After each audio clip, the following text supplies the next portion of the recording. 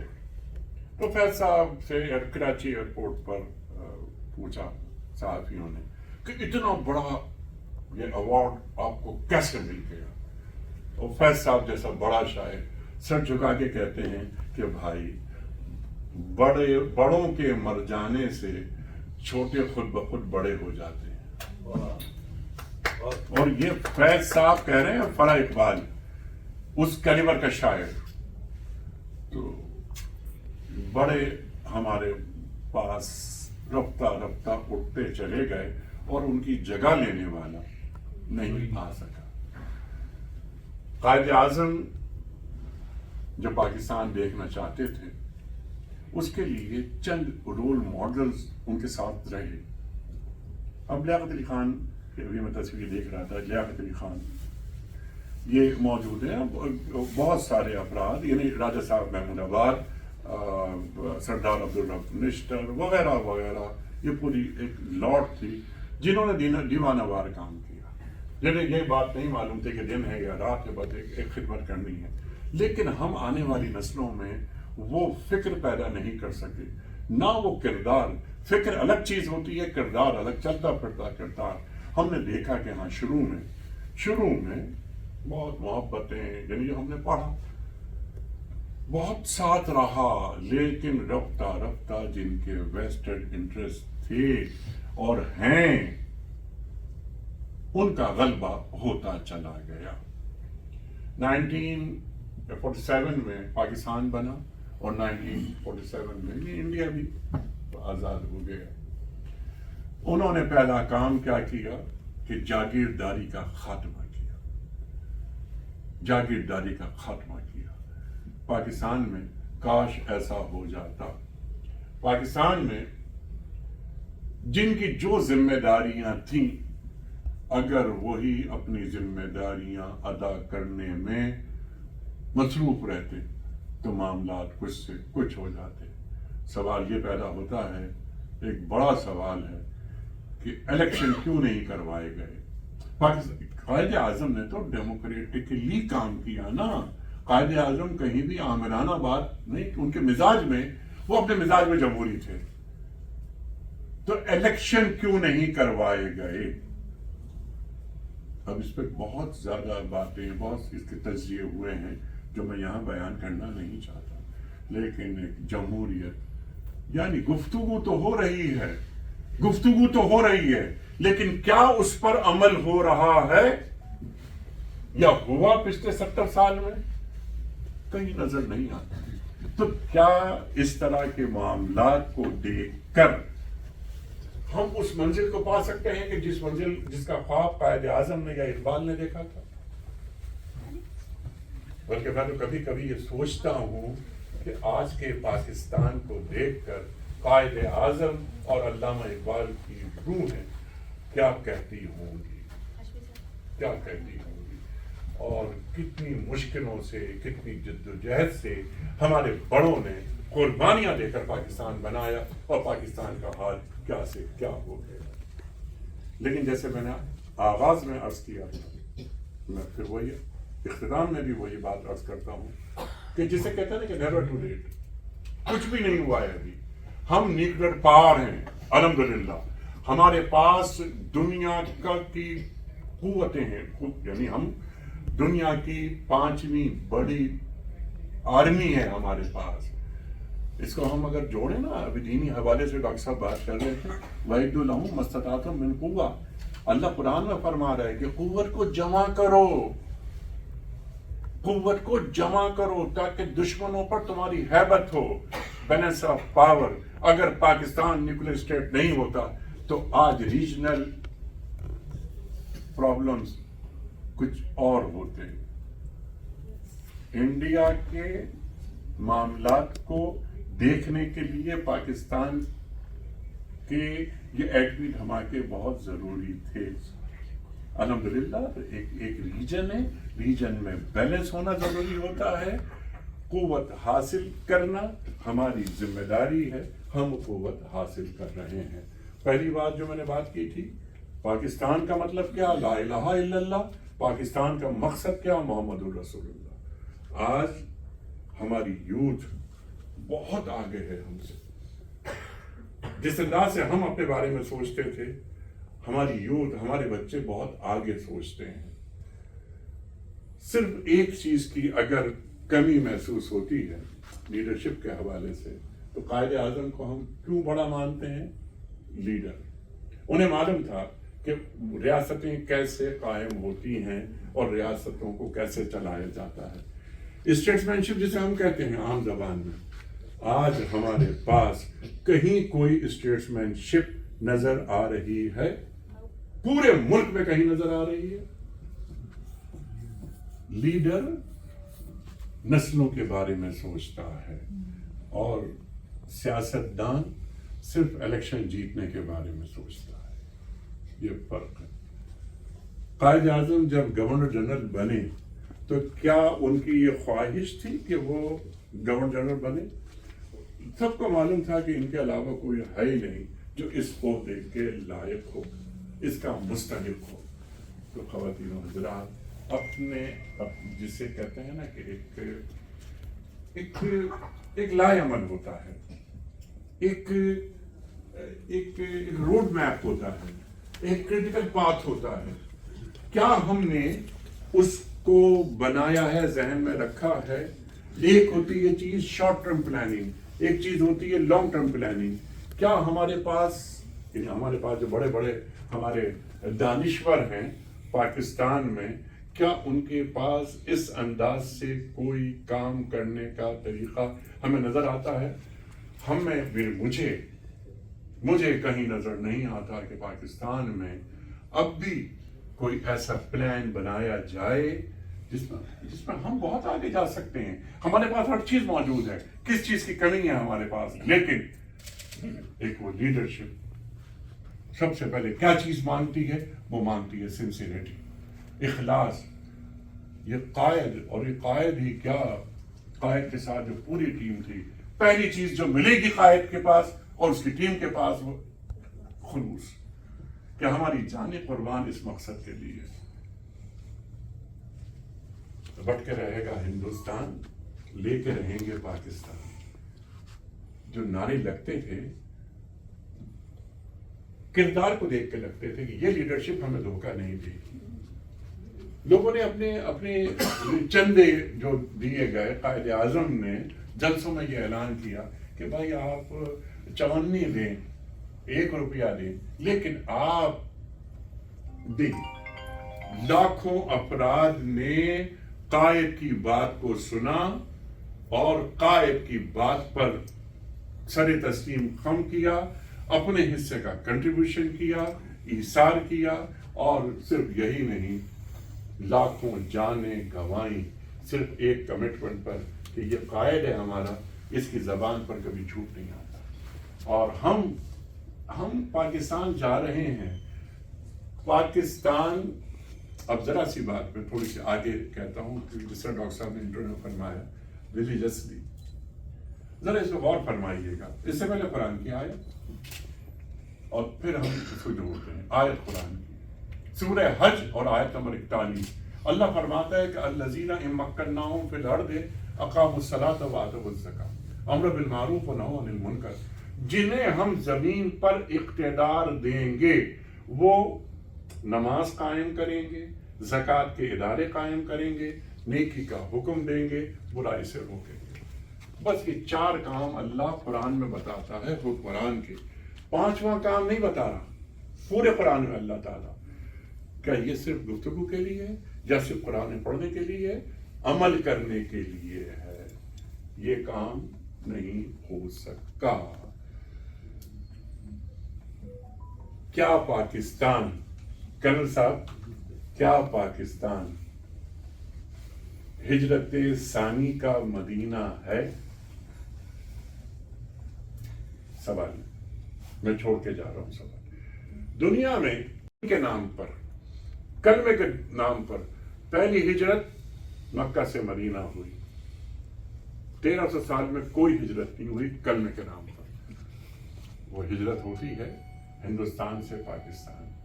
مکہ میں بت موجود، ہجرت ہوئی مدینہ. ہندوستان میں بت موجود. اس وقت دنیا میں سب سے زیادہ بت ہندوستان میں موجود. ہندوستان سے پاکستان کی طرف ہجرت ہوتی ہے. کیا پاکستان ہجرت ثانی کا مدینہ نہیں ہے؟ اور پاکستان جو کہ ہجرت ثانی کا مدینہ ہے، ہم پر کچھ ذمہ داریاں عائد کرتا ہے. نمبر 1. نمبر 2، ہمیں صرف ایک بات یہ ذہن میں رکھنی چاہیے، یہ ریاست ہوتی ہے نا، یہ ریاست یہ اللہ کا تحفہ ہوتا ہے. اللہ کا تحفہ ہوتا ہے. یہ ریاست کوئی جھنڈے والی گاڑی، آگے پیچھے موبائل، اس کے لیے نہیں ہوتی. ایک ذمہ داری کا نام ہے. صرف ایک کام کے لیے ریاست ہوتی ہے، صرف ایک کام کے لیے. سورہ مائدہ اللہ ارشاد فرماتا ہے کہ من لم یحکم بما انزل اللہ فاولئک هم الظالمون فاولئک هم الکافرون فاولئک هم الفاسقون.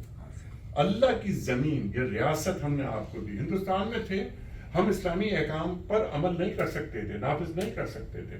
ہاں، کیونکہ ہمارے پاس گورنمنٹ نہیں تھی، پاور نہیں تھا ہمارے پاس. اب یہاں آ گئی، ریاست بن گئی، زمین مل گئی.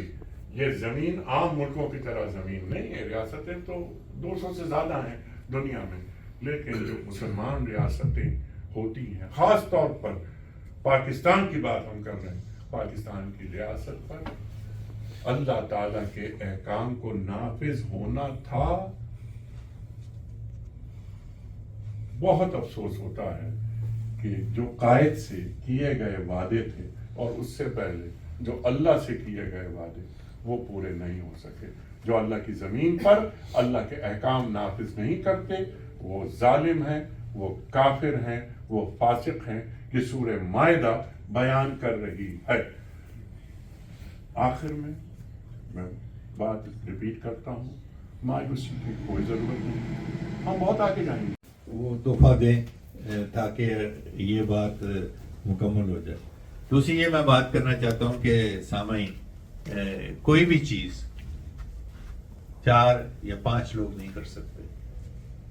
جب ہم سب شامل ہوں گے تبھی یہ بات بنے گی. گلاب کا پھول کتنا بھی خوبصورت ہو، جب تک اس کے ساتھ دوسرے پھول لگے گلدستہ نہیں بنے گا، وہ بوکے کی شامل ہو کے سامنے نہیں آ سکتا. لہذا پاکستان میں ہر قسم کے صوبے، ہر قسم کے دوست لوگ، عورتیں، مرد، بچے، ہم سب کو مل کے متحد ہو کے وہ کام کرنا چاہیے جو پاکستان کے لیے بہتر ہو. اور خاص طر جو تحفہ پاکستان نے ہمیں دیا ہے، ہماری پہچان جو کہ پاکستان ہے، یہ جناح لائبریری اور خاص طر قائد اعظم فاؤنڈیشن کا سنگل ایجنڈا ہے کہ قائد اعظم کی لیگیسی کو پروموٹ کیا جائے. میں آپ کے آنے کا بہت بہت شکریہ ادا کرتا ہوں، اور ایک میری گزارش ہے کہ ہمارے اندر اس وقت اوورسیز فاؤنڈیشن کے چیئرمین صاحب بھی ہیں. میں ان سے بھی گزارش کروں گا کہ وہ تشریف لائیں، لیکن اس سے پہلے کہ وہ آئیں میں اپنا انیق صاحب سے درخواست کروں وہ آئیں اور ہمارے صدر صاحب ان کو قائد اعظم جناح کیپ، جو کہ ہم سمجھتے ہیں کہ سب سے بڑی عزت ہماری فاؤنڈیشن دے سکتی ہے، وہ جناح کیپ ہے. شکریہ. ٹوپی پہنا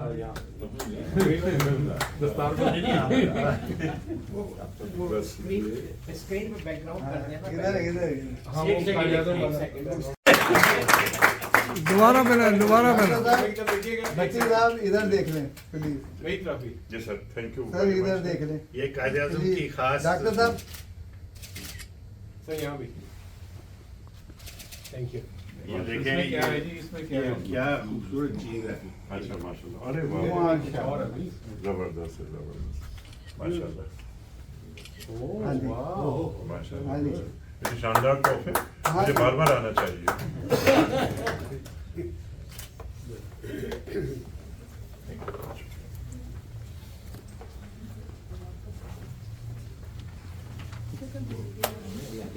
سید قمر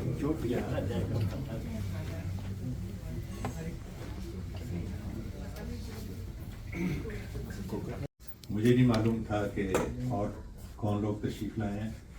ہمارے پاس اس وقت شاہد ہاشمی صاحب ہیں جو کہ ہیوسٹن میں ورجینیا سے تشریف لائے ہیں. آپ کے آنے کا شکریہ. ساتھ نصرت لغاری صاحب آئی ہیں، اور سب سے زیادہ مجھے خوشی اس چیز کی ہے کہ ہمارے پاس chairman board of governors, overseas Pakistani foundation, ministry of overseas Pakistani and human resource development کے ریسپیکٹڈ سید قمر رضا صاحب موجود ہیں. میں ان سے درخواست کروں گا وہ آئیں، اور ہم پاکستان کے بارے میں بات کر رہے ہیں. جی جی جی جی. اس پاکستان ہے جو قائد اعظم کا ہے. اور میں قمر صاحب سے درخواست کروں گا کہ وہ خواب جو ہمیں قائد اعظم دیا تھا وہ ہمارے آنکھوں کا حصہ بننے کے لیے یہ جو کوشش کر سکتے ہیں ہمارے ساتھ شیئر کریں. شکریہ. So thank you for watching and thank you for supporting. This is me, Tabinda, signing off. Stay tuned for more news. DCTV USA, DTV NN and our OTT platform DTV Flex, where you can access to over 3,000 channels. So stay tuned and stay with us.